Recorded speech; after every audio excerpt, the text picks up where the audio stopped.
Happy Easter, MAGA. I know you guys know who this is, our good old Democratic Decepticon, Letitia James. Now, karma's a crazy thing because Letitia James is the same New York Attorney General who led the charge to slap Trump with a $450 million fraud judgment. Now she's facing her own allegations of mortgage fraud. Yeah, you heard that right. So let me break it down for you real quick. She's being accused of lying on mortgage documents in Virginia for allegedly claiming her niece's home was her primary residence to get a better loan deal. And in Brooklyn, they say she misrepresented the number of rental units in her property, potentially securing better loans there too. Now compare that to what she accused Trump of, inflating the value of his properties to get favorable loans and insurance deals. That sounds familiar, don't it?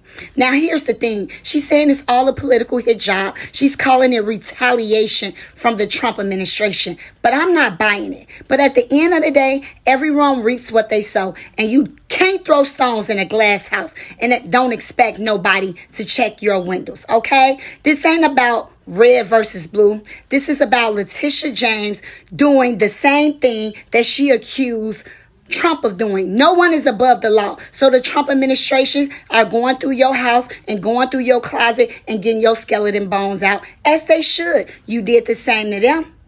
You reap what you sow. All I can say, I was a dumbass. Voted for Trump only because of my beliefs. People around me encouraged it. I can think for myself, yes. But I felt at the time that was the better choice. Now I'm looking at it with everything going on. It was the worst decision I ever made. I wanted not to vote. But people said you won't be able to have a say in anything if you don't vote. I totally regret this. I shouldn't have voted at all. I've definitely changed. I think my positions have not moved, but I'm completely done. I mean, totally and completely done with the left versus right game in politics, because it is now just so abundantly obvious that there is something much more sinister that is happening. When we elect politicians, they are on a platform, they say this, they perform, they promise us this is going to be the mandate. I'm going to clean up DC. And then we send them to DC and something happens. Something magical happens, and suddenly that magical thing is that really nothing they said they were going to do happens. The world really is becoming a stage. Maybe it always was a stage. And like I said, it doesn't matter who you elect. So no, there's no pivot. Like, I wish it was Kamala Harris. No, okay? It does not matter who you elect. It seems to be the same thing that we see over and over again. Politicians selling out the people that voted for them. I'm an independent against MAGA, and if you saw Trump's post on Easter and you follow Christ, I don't understand how you can do that and also make excuses for behavior like that. Not to say that everyone has or will, but I'm just curious if you, and first be respectful, but if you follow Trump and you saw that and you're a believer in Christ and a practicing Christian, how did a post like that make you feel? No whataboutisms allowed. Well, what about when the left did this? Well, what about, I'm talking about this right now. How did that make you feel as a follower of Christ first? Because I was not surprised, but it saddens me and angers me. And to me, it's very not Christ-like. Again, don't be in my comment section disrespectfully. I'm truthfully curious. Let me tell you the story of little Rodney the Trump. Here he is from his Facebook page. You see, little Rodney loves Donald Trump, or at least he used to. Actually, he probably still does because he's a... Anyway, little Rodney loves Donald Trump. He was so desperate to see Trump reelected. He talked about it all the time. In fact, here's a post from his Facebook page from before the election. There's Donald Trump, his orange God King, sitting in a garbage truck. He's painted in his brightest shade of orange to match his vest. Now, this was from a stupid campaign stunt where Trump got a garbage truck, put his name on the side of it, and had himself driven around in circles in an empty parking lot. Little Rodney just loved that. And here's another post from little Rodney. He's all aboard the Trump train. Ah, good times. Anyway, you know what? Things haven't gone so good for little Rodney. since Trump won the election. You know why? Because little Rodney, he's a federal employee. Well, he used to be. He got fired by the very guy he voted for. Aw, so sad. Thoughts and prayers, little Rodney. Dumbass. Now the Supreme Court don't matter. Now that they don't agree with you and they not following your every word, now they don't matter. Now they need to be dissolved. The President of the United States don't need anybody telling him what he should or should not do. We have not seen this with any other presidency at all, ever. We have never seen people who voted for somebody say that the president needs to disregard what the Supreme Court or Congress or anybody else says about something that needs to be done. That is the whole point of a democracy, is to not have one person solely in charge making all the decisions, because that is a dictatorship. MAGA influencers are openly saying that Trump don't need to listen to the Supreme Court. And if anybody disagrees with him, they should be prosecuted. But by Hillary's emails. Oh, they're not agreeing with my daddy, and they said he has to do his job. Oh my God, they said he got to follow the Constitution. They're making him do the right thing. Oh my God, they're making him wait for due process. There's too much to even keep track. WikiLeaks is a liability. The definition of a liability: once you learn of the risk and you keep him on, anything he does after this point is your fault because you were on notice. He is a liability. No one with friends or family or loved ones in the armed forces should feel safe because he's a frat boy. Too stoked on being the guy that gets to pull the trigger, literally and figuratively. That he's got to text his wife and personal lawyer and his brother about war plans. What are you talking about? And no way he was sober. Conjecture on my part, but his behavior is a little bit funny. If you saw the little interview that he gave on Easter with his kids in the background looking traumatized, tell me he's sober. Tell me he's sober there. That's a guy who can't take responsibility for anything he's ever done in his life. Ever. Nancy Mace is a horrible human being. She told one of her constituents to himself and to stay the away from me, and then challenged him to a physical altercation and said that he doesn't want any bit of her, or he can't take her, or she's going to him up. It was weird.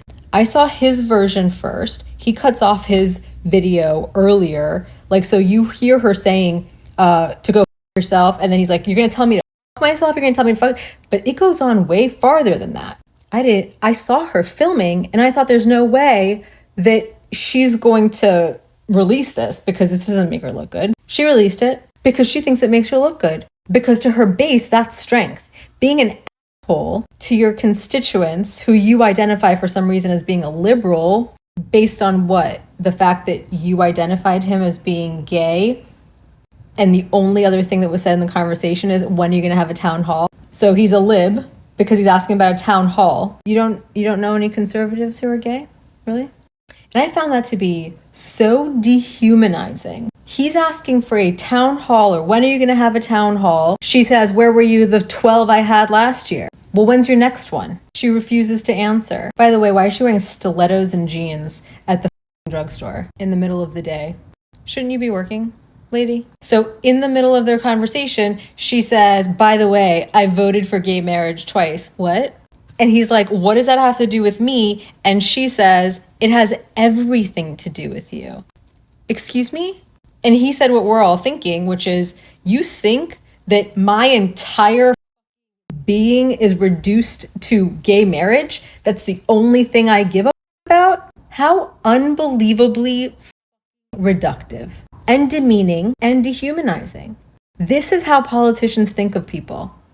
Well, he's gay, so that's all he cares about. And I did him that favor, so he better not come in my face and ask for anything else. How dare he try to keep me accountable? How dare he ask me when the next meeting is? Because I did him that solid. That's a horrible human being. To speak to her constituents, and that all she had to say was, I don't have one in the books yet, but we're working on it. To get that defensive and that obnoxious and rude. She said something like, you couldn't take me. Stay the away from me. And then she said, when she said stay the away from me, I knew what that was. She felt unsafe. She's going to spin that into I felt unsafe. Watch. Look out for some new legislation. In the same way that cops got legislation where you're not allowed to be around them filming, it has to be a certain distance away. If they tell you that you're impeding with their investigation, you've got to step away. Watch her introduce some that's like, you can't film politicians out in the wild because I feel unsafe. If you feel unsafe, it's not the job for you. You are literally inviting interactions with your constituents by existing because of the work that you chose to get into. You don't just get to get these jobs just to wield power. Speaking of wielding power, I told you guys that the Pope refused to meet with J.D. Vance. He refused to have an audience with him. They had a scheduled audience. The Pope didn't show. You might have seen pictures at a photo op. That was the same photo op that other people line up for. And I saw live footage of it.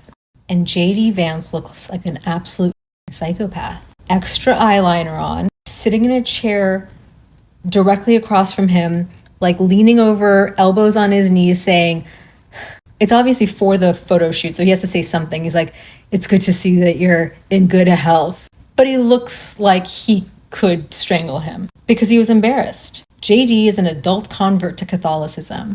And so anyway, he just kept repeating, it's great to see you're in good health. It's great. Yeah, it's great to see that you're in good health. Thanks for meeting with me. It wasn't a meeting. It was a photo op. Stand up and take your picture and get moving. Is it a coincidence that the Pope died shortly thereafter?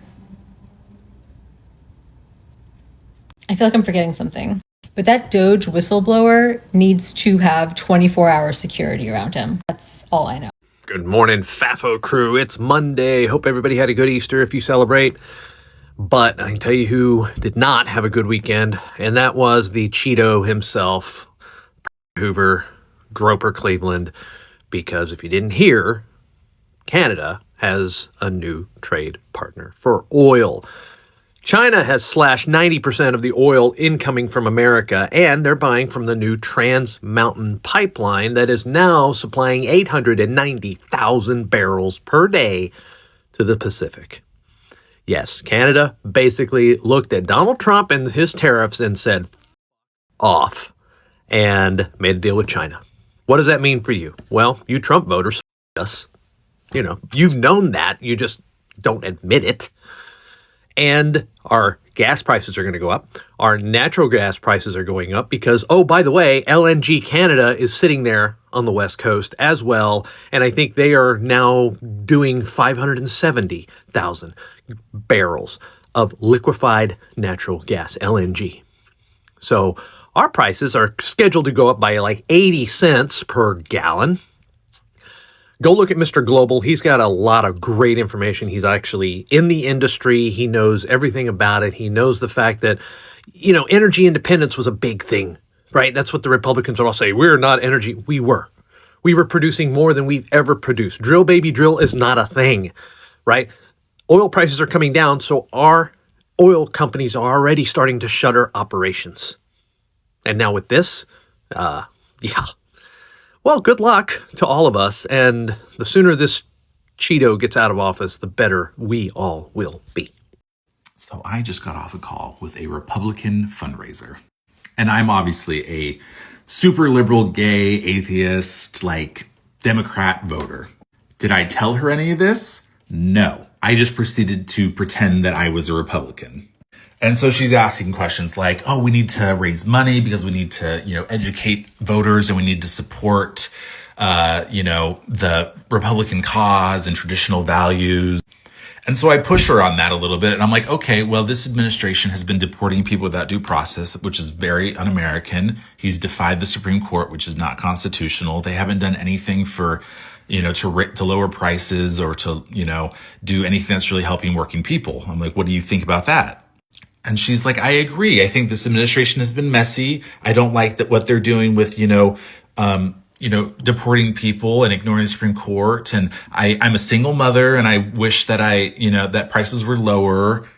And I'm like, well, wouldn't you love it if they had like a child tax credit? Like as a single mother, wouldn't it be great for like universal pre-K and like to not have to worry about healthcare, for that to be just like easy and universal? And she was like, yeah, those would be great things. And that's why we need to, you need to donate money to this fund so that we can educate voters and we can get, younger Republicans with our values into Congress. And I was like, okay. So obviously did not donate. Told her, this administration is horrible. I can't support it. Thank you for her time. We say goodbye. It was very lovely. It was about a 20-minute conversation, right?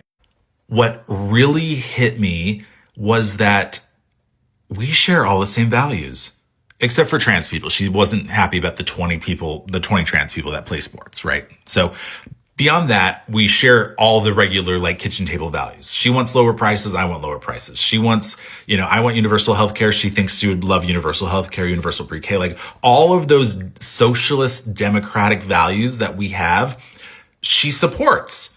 The only problem is those come with a D at the end of them. The people championing those are Democrats. And that's the problem. Republicans want these things.